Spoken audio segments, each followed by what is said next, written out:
SSLC ಪರೀಕ್ಷೆಯಲ್ಲಿ ರಾಜ್ಯಕ್ಕೆ ದ್ವಿತೀಯ ಸ್ಥಾನ ಹಾಗೂ ಮೈಸೂರಿಗೆ 624 ಅಂಕಗಳನ್ನ ಗಳಿಸುವ ಮುಖಾಂತರ ಪ್ರಥಮಿಕರಾಗಿ ಹೊರಹೊಮ್ಮಿರುವಂತಹ ಮನಸ್ವಿನಿ ನನ್ನ ಜೊತೆ ಇದ್ದಾರೆ. ನಾನು ಅವ್ರನ್ನ ಮಾತಾಡ್ತೀನಿ.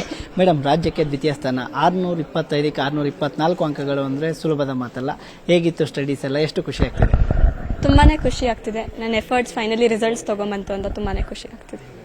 ಈಗ ಏನು ಡ್ರೀಮ್ ಇತ್ತ ಮೊದಲೇ ನಾನು ತಗೋತೀನಿ ಎಷ್ಟು ಮಾರ್ಕ್ಸ್ನ ಅಂತ ಏನಾದರೂ ಕನಸು ಕಂಡಿದ್ರಾ? ಹೇಗೆ ಪ್ರಿಪ್ರೇಷನ್ಸ್ ಎಲ್ಲ ಹೇಗಿತ್ತು?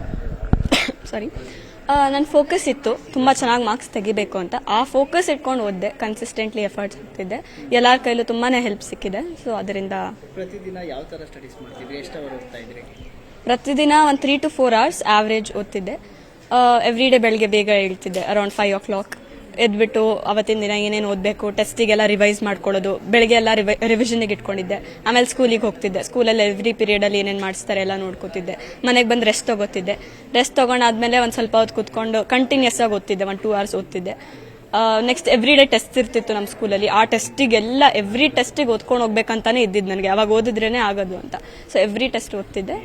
ಹಾಗೆ ಈಗ ಮೈಸೂರಿಗೆ ಪ್ರಥಮ, ರಾಜ್ಯಕ್ಕೆ ದ್ವಿತೀಯ, ಎಷ್ಟು ಖುಷಿ ಇದೆ? ಪೋಷಕರೆಲ್ಲ ಹೇಗೆ ಹೆಲ್ಪ್ ಮಾಡ್ತಾ ಇದ್ರು ತಮಗೆ? ಶಿಕ್ಷಕರು ಅಲ್ಲಿ ಶಾಲೆಯಲ್ಲಿ ವಾತಾವರಣ ಎಲ್ಲ ಹೇಗಿತ್ತು?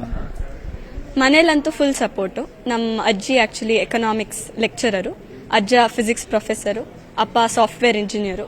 ಏನೇ ಡೌಟ್ಸ್ ಇದ್ರು ಬಾ ಅಂತ ಅವರಂತೂ ಫುಲ್ ಕರೀತಿದ್ರು. ಏನೇ ಹೆಲ್ಪ್ ಬೇಕಂದ್ರು ಹೇಳು ಅಂತ ಎಲ್ಲ ಹೇಳ್ತಿದ್ರು. ತುಂಬಾನೇ ಸಪೋರ್ಟ್ ಇತ್ತು ಆ ಕಡೆ. ಟೀಚರ್ಸ್ ಅಂತೂ ಎಲ್ಲದಕ್ಕೂ ಸಪೋರ್ಟು. ನಾನು ಏನೇ ಒಂದು ಚಿಕ್ಕ ಡೌಟ್ ಕೇಳಿದ್ರು, ಯಾವಾಗಾದ್ರೂ ಕೇಳಿದ್ರು ಹೇಳ್ಕೊಳಕ್ ರೆಡಿ ಇದ್ರು ಅವರು. ತುಂಬಾನೇ ಸಪೋರ್ಟ್. ಫ್ರೆಂಡ್ಸ್ ನೋಡ್ಬೇಕಂದ್ರೆ ತುಂಬಾನೇ ಚೆನ್ನಾಗಿತ್ತು. ಫ್ರೆಂಡ್ ಗ್ರೂಪು ತುಂಬಾನೇ ನಮಗೆ ಕ್ಲಾಸಲ್ಲಿ ತುಂಬಾ ಚೆನ್ನಾಗಿತ್ತು ಎನ್ವೈರನ್ಮೆಂಟ್. ಈಗ ಮುಂದೆ ಭವಿಷ್ಯದಲ್ಲಿ ಈಗ SSLC ಮುಗಿದಿದೆ, 1ನೇ ಅಂತ, ಇನ್ನು PUC ಎಲ್ಲ ಇದೆ, ಏನಾಗಬೇಕು ಅಂತಿದ್ದೀರಿ ತಾವು? ನಾನು ಇವಾಗ ನೀಟ್ ತಗೋಬೇಕಂತ ಇದ್ದೀನಿ. 2028 ನೀಟ್ ತಗೊಂಡ್ಬಿಟ್ಟು ಮೆಡಿಕಲ್ ಮಾಡಬೇಕು, ಡಾಕ್ಟರ್ ಆಗಬೇಕು. ಈ ಸಮಯದಲ್ಲಿ ಯಾರಿಗಾದ್ರೂ ಥ್ಯಾಂಕ್ಸ್ ಹೇಳಕ್ ಬಯಸ್ತೀರಾ? ಹೇಗೆ ಅಂತ? ಥ್ಯಾಂಕ್ಸ್ ಅಂತೂ ಎಲ್ಲರಿಗೂ, ಯಾರ್ಯಾರು ನಂಗೆ ಹೆಲ್ಪ್ ಮಾಡಿದ್ದಾರೆ ಎಲ್ಲರಿಗೂ ತುಂಬ ದೊಡ್ಡ ಥ್ಯಾಂಕ್ಸ್. ನಮ್ಮ ಟೀಚರ್ಸ್ಗೆ, ಎಸ್ಪೆಷಲಿ ಪೇರೆಂಟ್ಸ್ಗೆ, ಎಲ್ಲರಿಗೂ ತುಂಬ ದೊಡ್ಡ ಥ್ಯಾಂಕ್ಸ್. ಇನ್ನು ಅವ್ರ ತಂದೆ ನನ್ನ ಜೊತೆ ಇದ್ದಾರೆ, ನಾನು ಅವ್ರನ್ನೂ ಮಾತಾಡ್ತೀನಿ. ಸರ್, ಮಗಳ ಸಾಧನೆ ಎಷ್ಟು ಖುಷಿ ಇದೆ? ನಾವು ಶಬ್ದದಲ್ಲಿ ಹೇಳೋದು ಕಮ್ಮಿ ಆಗುತ್ತೆ. ಅದನ್ನು ವರ್ಣನೆ ಮಾಡೋದೇ ಕಷ್ಟ. ಅದನ್ನು ಎಕ್ಸ್ಪೀರಿಯನ್ಸ್ ಮಾಡಿದ್ರೆ ಗೊತ್ತಾಗೋದು. ಹೇಗಿತ್ತು ಸರ್ ಮಗಳು ಪ್ರಿಪ್ರೇಷನ್? ನಿಮ್ಗೆ ಏನಾದರೂ ಅನ್ಸಿತ್ತಾ ನನ್ನ ಮಗಳು ಟಾಪರ್ ಆಗ್ತಾಳೆ, ಚೆನ್ನಾಗಿ ಓದ್ತಾಳೆ ಅಂತ? ಆ ಥರದ್ದು ಏನಾದರೂ ಇತ್ತಾ ನಿಮ್ಗೆ ಮೊದಲಿಂದ? ಇತ್ತು, ಒಂದು ರೀತಿಯಲ್ಲಿ ಒಂದು ಆಸೆ ಇತ್ತು. ಯಾಕೆಂದರೆ ಅವಳ ಹಳೆ ಟೆಸ್ಟ್ಗಳಲ್ಲಿ ತಗೋತಾ ಇದ್ದು ಪರ್ಫಾರ್ಮೆನ್ಸು, ಮತ್ತು ಪ್ರಿಪ್ರೇಟರಿ ಎಕ್ಸಾಮಲ್ಲಿ ತೊಗೊಂಡಿರೋ ಪರ್ಫಾರ್ಮೆನ್ಸು, ಮತ್ತು ಎಕ್ಸಾಮಲ್ಲಿ ಮುಗಿದ್ಮೇಲೆ ಅವಳಿಗೆ ಒಂದು ಐಡಿಯಾ ಇತ್ತು ಯಾವ ಥರ ಮಾಡೀನಿ ಅಂತ.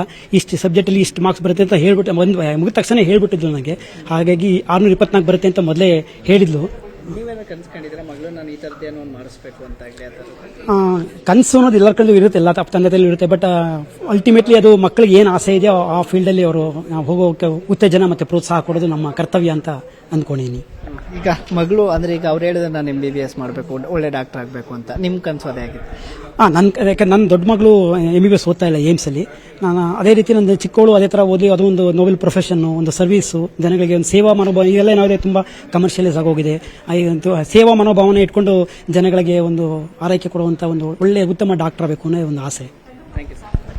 ಇದಿಷ್ಟು ರಾಜ್ಯಕ್ಕೆ ದ್ವಿತೀಯ ಸ್ಥಾನ, ಮೈಸೂರಿಗೆ ಪ್ರಥಮ ಸ್ಥಾನವನ್ನು ಪಡ್ಕೊಂಡಿರುವಂತಹ ಮನಸ್ವಿನಿ ಹಾಗೂ ಅವರ ತಂದೆಯ ಮಾತುಗಳು. ನಾನು ಒಳ್ಳೆಯ ಡಾಕ್ಟರ್ ಆಗಬೇಕು ಅನ್ನುವ ಕನಸನ್ನು ಕಂಡಿದ್ದೇನೆ, ಅದರತ್ತ ಸಾಗ್ತೇನೆ ಅನ್ನುವಂಥದ್ದು. ಕ್ಯಾಮ್ರಾ ಪರ್ಸನ್ ರಾಹುಲ್ ಜೊತೆ ಆನಂದ್ KS ನ್ಯೂಸ್ 18 ಮೈಸೂರು.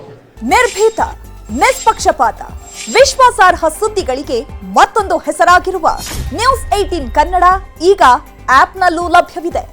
ದಯವಿಟ್ಟು ಇಲ್ಲಿರುವ QR ಕೋಡ್ ಸ್ಕ್ಯಾನ್ ಮಾಡಿಕೊಂಡು ಆಪ್ ಡೌನ್ಲೋಡ್ ಮಾಡೋದಕ್ಕೆ ಮರಿಬೇಡಿ. ನಿಮ್ಮ ಬೆಂಬಲ ಹೀಗೆ ಸದಾ ನಮ್ಮೊಂದಿಗಿರಲಿ. ಧನ್ಯವಾದ.